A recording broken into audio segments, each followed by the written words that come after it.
Hello everyone, दोस्तों मैं अरुण शर्मा। आप देख रहे हैं द सोच। दोस्तों इस वीडियो में बात करने वाले हैं इंडिया पार्टी की महाराष्ट्र में करारी हार के बावजूद इस हार का आखिर कौन जिम्मेदार है। तीनों में, शरद पवार में, राहुल गांधी में और उद्धव ठाकरे में सियासी वार जारी है। तीनों शायद इस बंधन को कंटिन्यू रखना नहीं चाहते। दोस्तों अगर आप चैनल पहली बार हैं, जुड़ सकते हैं सारी वीडियो को। दोस्तों बात करते हैं महाराष्ट्र में इंडिया गठबंधन ने बीजेपी को घेरने के लिए जो संपूर्ण तैयारी की वो धराशायी हुई। उद्धव ठाकरे ने बीजेपी को घेरने के लिए बहुत सारे लंबे लंबे वादे किए थे और वो लोग बोला था कि कभी भी इलेक्शन करा लो, बीजेपी का सुथरा साफ कर देंगे, जनता बहुत दुखी है, ऐसे संजय राउत के बयान थे। पर देखा जाए तो शरद पवार ने भी अपना सारा सियासी एक्सपीरियंस दांव पे लगा दिया। पर वो एक्सपीरियंस कहाँ चला गया, क्योंकि अजित पवार ने उनके एक्सपीरियंस को सारा धोके रख दिया।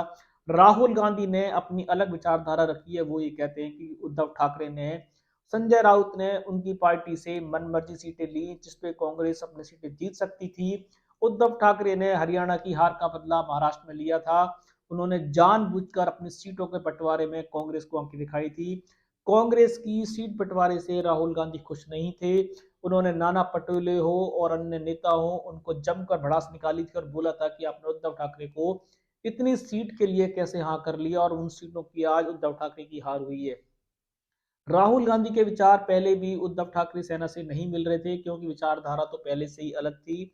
पर किसी भी रूप में शरद पवार ने इन दोनों को साझे रखने की कोशिश की। उन्होंने कहा कि इंडिया पार्टी के बलबूते हम बीजेपी को महाराष्ट्र में रोक सकते हैं और तीनों को मिल के इलेक्शन लड़ना पड़ेगा।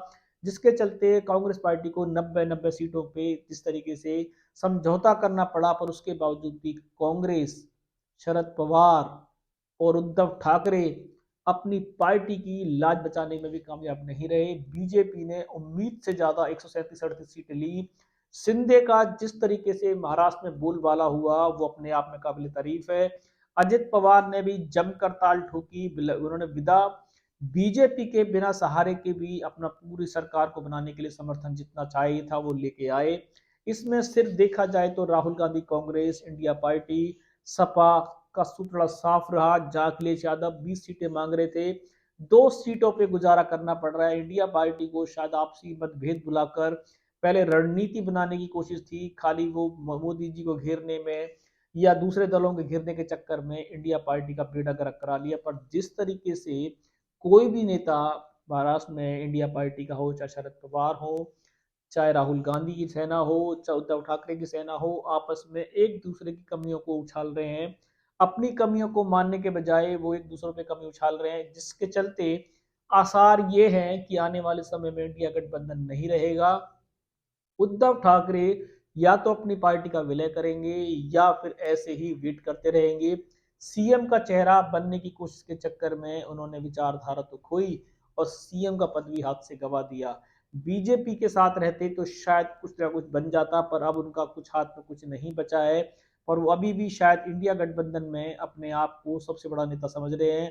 शरद पवार के कहने को भी वो नहीं मानते हैं। पर इंडिया गठबंधन महाराष्ट्र की राजनीति में कितने दिनों का गठबंधन है कुछ नहीं कहा जा सकता। कि महाराष्ट्र में इंडिया पार्टी गठबंधन की जो हार हुई है उससे बीजेपी की चारों तरफ बल्ले बल्ले है, और बीजेपी ने जितनी ताल ठोकी थी उम्मीद से ज्यादा सीटें लेके आई, और अब वो सिंधे को भी साइड लाइन लगाने की कोशिश कर रही है। दोस्तों इस रुझान पे नजर बना के रखेंगे कि इंडिया पार्टी का आगे भविष्य किस दाव पे लगने वाला है। क्या महाराष्ट्र में इस हार के बावजूद भी नेता एक दूसरे की उंगली करने के अलावा क्या इस पार्टी को मजबूत करने के लिए कोई मंथन करेंगे, और इंडिया पार्टी इस मंथन के चलते बीजेपी को 5 साल घेरने के लिए कोई रणनीति बनाएगी या यहीं पे अपनी अपनी विदा करेगी। समय से पहले बताएंगे। अगर आप चैनल पहली बार आए जुड़ सकते हैं आगामी सभी वीडियो को। दोस्तों मैं अरुण शर्मा बोलूंगा, नई सोच के साथ अपना ध्यान रखें। नमस्कार।